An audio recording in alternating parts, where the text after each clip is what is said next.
하나, 둘, 셋. 안녕하십니까. 예, 불교 사용 설명서 13번째 시간입니다. PD님이 점점 알아가는 게, 알아지는 게 많으신지 주제가 점점 어려워지고 있습니다. 예, 오늘 주제는 5월 19일 며칠 전이었죠. 불교계에 큰 의미 있는 그런 행사가 있었습니다.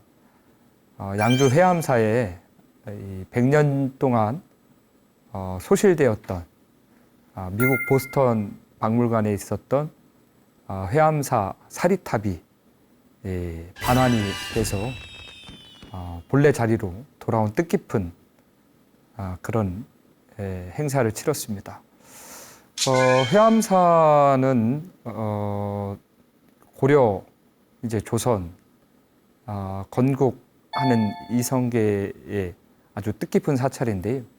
거기에 본래 있었던 사리 탑 안에 보관되어 있던 그 사리함이 일제강점기 때 도난이 돼서 여러 경로를 통해서 이제 미국에까지 이제 흘러가게 됐죠.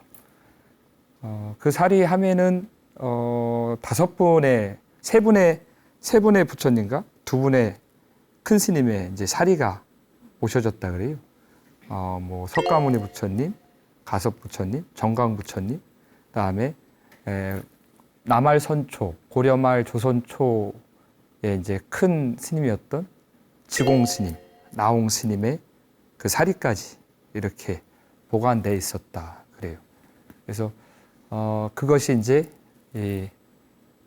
국가 영부인께서 직접 이제 보스턴 미국으로 이제 해외 순방 갔을 때 그 박물관이랑 간청을 해서 이 불교계로 다시금 돌아오게 되었습니다. 이때 박수 한번 쳐야 되죠. 네, 그래서 얼마 전에 이제 사리 탑 안에 이제 사람들 친견할 수 있게 그런 친견실도 만들어 놓고 했다고 하니까 사리함이 이렇게 있는데 은재, 도금, 은으로 만들었고 이제 도금돼 있던 라마형 이렇게 사리함인데 저도 이제 직접 보지는 못했는데 너무 이쁘더라고요. 네. 이 고려 시대에 이제 영향을 고려는 이제 또 이제 몽고의 이제 영향을 또 많이 받았잖아요. 그러다 보니까는 그 사리함이 되게 이쁘더라고요. 그 안에 이제 조그맣게 이제 팔각형 모양의 이제 살이 또 합이 각자 이렇게 돼 있는데 그 5개가 쏙 들어가서 탁 덮이는 구조로 돼 있는데 꼭 한번 보시면 좋지 않을까. 네. 직접 가서 보셨습니까? 저도 사진으로 봤습니다. 사리가 뭐예요? 살이라는 것은 저도 이제 이번에 PD님께서 주제로 이렇게 살이라고 하는 주제를 이렇게 주셨는데 저도 그냥 일반적인 의미로만 이렇게 알고 있었는데 이번 참에 이제 살짝 이제 공부를 해봤는데 대개 이제 살이라고 하는 것은 이 뼈에서 수습된 것, 사전적 의미로는 뼈에서 수습된 것, 그다음에 뭐 화장을 하고 나서 남은 그 존재, 자녀 나온 부속물 이제 그런 걸 살이라고 하더라고요. 그래서 살이라는 것이 이제 범어 그 음역을 이제 그대로 한 건데 의역을 하면은 한문으로 신골, 그러니까 몸 신자의 뼈골자, 몸에서 나온 뼈, 뭐 이제 그런 거다라고 이제 알게 됐습니다. 근데 직접적으로 이제 그렇게 뭔가 이 작은 알갱이 같은 것도 살이라고 하지만은 또 다른 의미에서의 살이도 많더라고요. 네. 뭐 하여튼 다양한 살이가 있더라고요. 그런 거는 이제 나중에 피디님 자막으로 이렇게 넣어주실 거죠. 그래서 유골이라고 하는 게 더 이해하기 쉽지 않을까 싶어요. 근데 이제 당나라 때 신골, 유골이라고 이렇게 의역을 해가지고 사람들한테 알기 쉽게 하기보다는 살이라고 하는 그 소리 글자를 그대로 사용했다 그래요. 왜냐하면은 보통 사람들의 그랑 좀 차별을 두고, 예, 그래서 부처님이나 그다음에 이제 고승들의 예, 그런 화장하고 나온 그런 뭐랄까 그런 그 수습된 그런 것들을 따로 이렇게 차별을 둬서 부르게 하기 위해서 그래서 신골, 유골이라고 하는 단어를 쓰지 않고 살이라고 하는 그냥 고유 명칭을 부여했다고 합니다. 그대로 사용했다고 하네요. 어떻게 생겼어요? 형태는 대개는 이제 작은 구슬 같은 형태가 대체로 일반적이고요. 뭐 다양한 각지진 않은 것 같아요. 대개는 되게 작은 둥근 형태, 타원형 형태의 그런 모습인 것 같습니다. 네. 분들한테는 다 나오는 거예요? 경전상에서는 이제 부처님께서 이제 개정의 사막을 잘 닦고 수행을 정말로 여법하게 잘한 그 스님들 수행자들한테는 이제 나온다라고 이렇게 얘기를 하셨는데 그 스님들 뭐 공부를 열심히 하는 스님들은 당연히 나오시겠죠. 근데 사례의 유무를 통해서 공부의 척도로 삼지는 않습니다. 네. 이게 수습하는 과정이 어떻게 해요? 그래서 이제 찾아봤어요. 제가 이제 말로 설명하기보다는 우리 BTN에서 다큐멘터리 잘 찍은 거 있더만요. 그 슈스턴인가 뭐 어디 뭐 해서 상 받은 답이라고 하는 다큐멘터리. 그거 한번 꼭 보십시오. 거기 보면 잘 나와 있습니다. 네. 이렇게 한번 이렇게 홍보하는 거죠. 네. 간단하게 설명 보신 거라도 이제 불교에서의 스님들의 사후 처리는 화장의 문화죠. 화장을 하는데 사리 수습을 제가 출가한 수덕사 같은 경우는 사리 수습을 따로 하진 않습니다. 근데 사리 수습을 하는 사찰 같은 데서는 저는 이제 수덕사에서 출가했다 보니까 사리 수습하는 걸 한 번도 못 봤는데 그 다큐멘터리 답이라고 하는 거기를 보면은 화장하는데 밑에 작은 물을 담은 항아리를 묻는데요. 그래서 창호지를 덮고 이제 화장을 하면 거기에 사리가 이렇게 항아리로 떨어진다 그래요. 네. 그 결정체 같은 거죠. 그러니까 어떻게 보면은 참 아이러니하게 뭐 이렇게 물론 뼈에서 바로 나오는 사리도 있지만 그렇게 항아리로 떨어지는 사리도 있고. 보관하는 방법이 따로 있나요? 탑이죠. 우리가 탑의 기원을 사리에서부터 시작합니다. 네. 그 스님들의 사리를 보관하는 것을 탑이라고 하지 않고 부도라고 하는데 부처님 제자 중에서 원래 상수 제자가 2분 계셨습니다.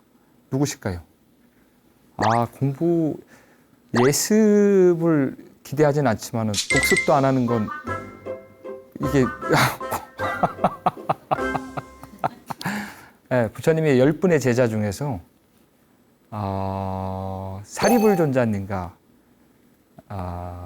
목련 존자님이 계십니다.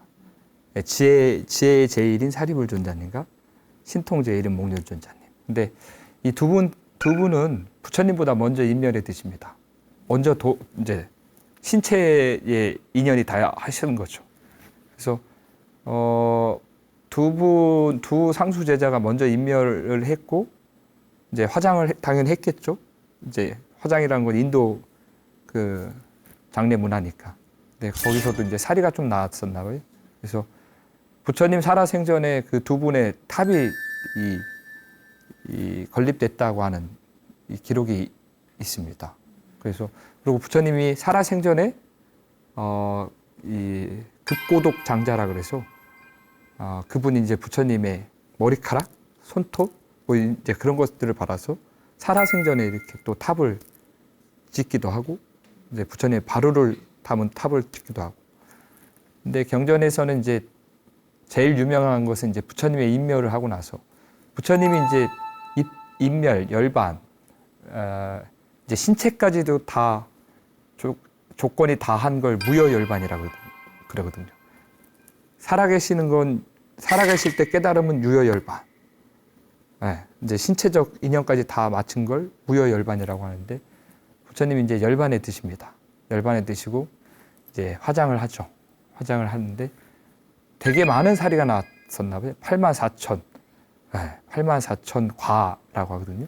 사리는 이제 숫자를 한 개, 두 개가 아니라 과라고 했습니다. 과실과자를 써서 이제 과라고 하는데 이제 그 과를 이제 8부족이 8국가가 이제 서로 나눠 갖게 되죠. 그래서 각자 나라로 가져가서 탑을 세웁니다. 부처님의 탑을, 사리를 모신 탑을. 네, 이제 그게 가장 유명하고 그 다음에 그 사리를 똑같이 분배하기 위해서 썼던 그 뭐 측량기가 있나 봐요. 그걸 또 이제 또 탑을 만들고 그 다음에 그 부처님을 이제 화장한 그 그걸 또 모아서 탑을 만들고 그래서 그 현장 스님의 대당서역기라고 하는 그 책을 보면 거기에 이제 인도에 이제 초기에 건립된 탑이 10개가 있다. 그렇게 기술이 돼 있다 그래요. 그게 무게나 아니면 크기에 따라서 가치를 매기나요? 큰 부처님, 작은 부처님 따라서 가치가 다를까요? 네. 뭐 크든 작든 간에 그러니까요. 부처님 진신살이라고 여기고 그렇게 한다 그러면은 큰 의미가 있지는 않을 것 같습니다. 모형과 크기에 대해서는. 자꾸만 이게 눈에 보이는 거에 현혹돼서는 안 됩니다. 이번에 다시 들어온 부처님 사리가 부처님 사리에 다시 들어왔잖아요. 해양사에. 거기 말고 또 다른 곳에 어디 있을까요? 이제 사리의 유입 경로를 보면은 대개는 이제 인도에서 그 중국으로 넘어오게 됩니다. 수행자, 구법승들이 인도로 이제 유학을 가죠. 대표적으로 현장 스님이 계시겠죠. 현장 스님이나 뭐 법현 스님이나 불국기를 쓰셨던 법현 스님이나 이제 인도로 가서 공부를 하고 넘어오면서 거기서 이제 부처님의 진신사리를 받아왔다는 기록이 있죠. 그래서 이제 받아오고 중국에서 이제 또 이제 국가 간의 교류를 통해서 이제 우리나라 뭐 신라 시대 때 그래서 대표적으로 신라 자장률사 스님이 이제 또 그 중국으로 유학을 갔을 때 이제 사리를 갖고 와서 대표적으로 우리 저번 시간에 보공에 대해서 공부했죠. 그건 기억하시네. 어이구 5군데 말했으면 혹시. 강원도에 3곳이 있습니다. 강원도에 4곳이 있겠죠.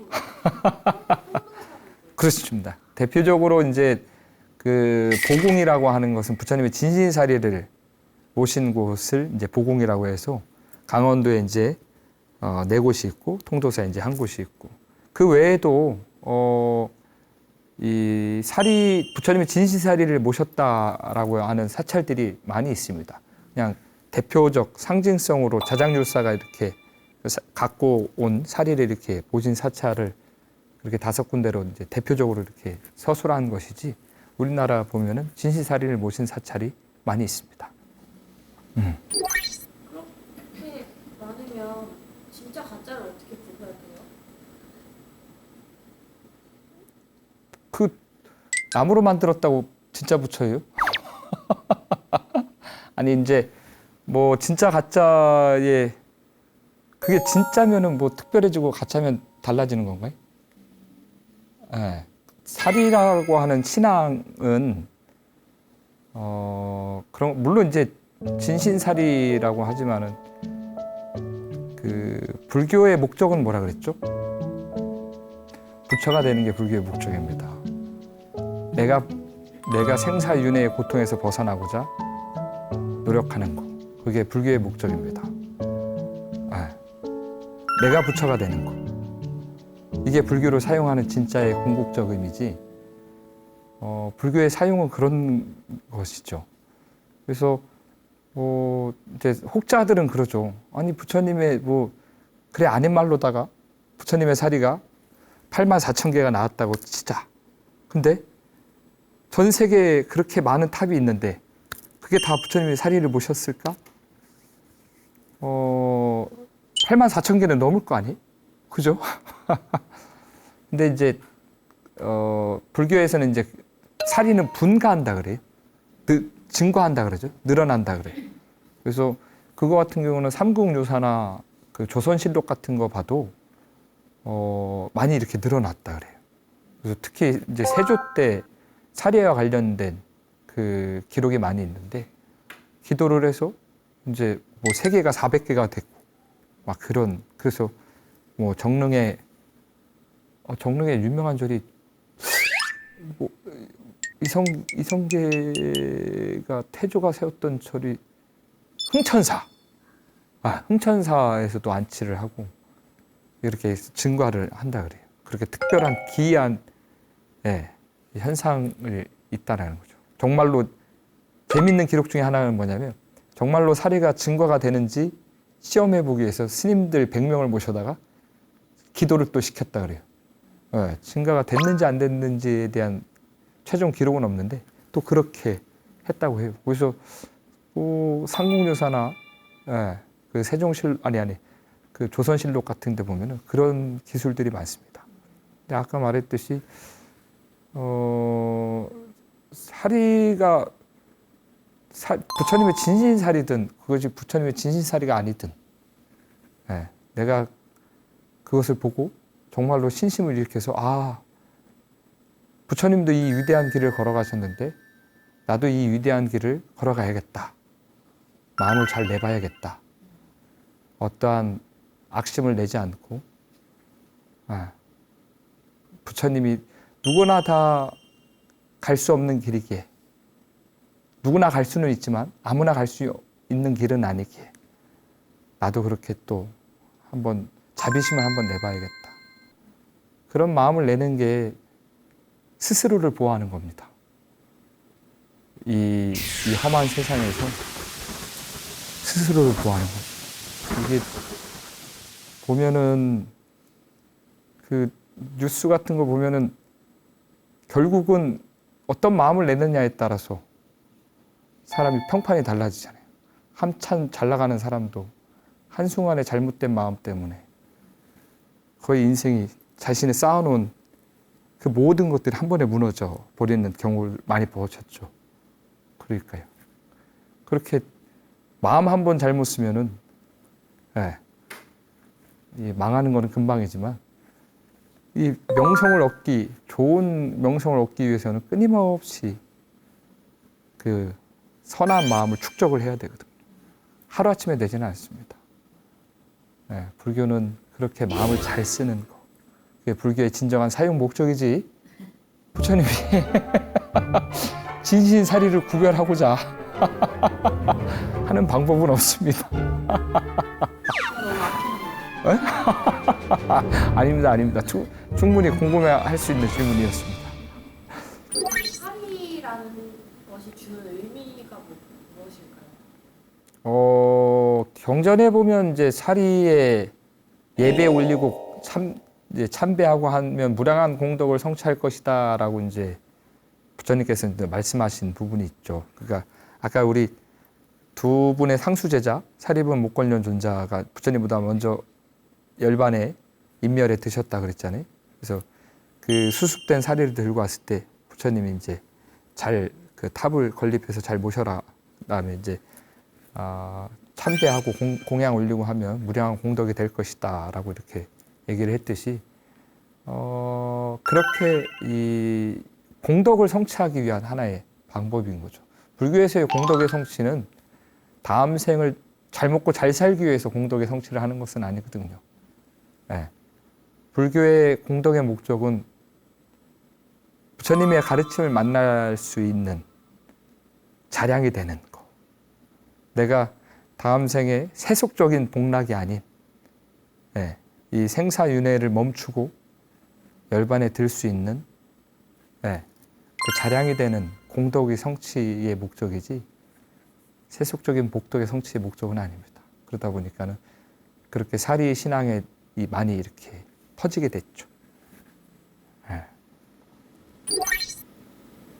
저희 살이 마지막 인사. 벌써요? 저희 벌써 25분이죠. 아, 그래요? 아까도 말씀드렸다시피 불교를 사용하는 목적은 자신의 마음을 편안하게 하기 위함입니다. 세상의 이 악한 인연으로부터 자신을 보호하기 위해서 자신의 마음을 스스로 지켜야 되는 것이죠. 누가 보호해주지 않습니다. 그러기 위해서 계율이 있는 것이고, 계율이 불자가 되기 위해서 지켜야 될 덕목이 아니라 자신을 지키기 위해서 지켜야 되는 도덕적이고 윤리적인 그런 사항들이죠. 그렇게 계율을 잘 지키면 마음이 편안해지고 고요해지고, 그렇게 고요한 마음이 됐을 때 비로소 명확하게 꿰뚫어 볼 수 있는 지혜가 발현될 수 있는 것이죠. 그 지혜를 통해서 부처님과 동일한 깨달음을 성취할 수 있는 것이고요. 그런 부처님의 깨달음을 성취하기 위해서 불교를 사용합시다. 감사합니다.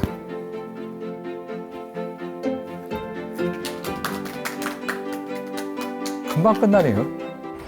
아까 뉴스 얘기했으니까 뉴스처럼 그 회원사 한번 해주세요. 얼마 전에 또 앵커도 하셨었잖아요.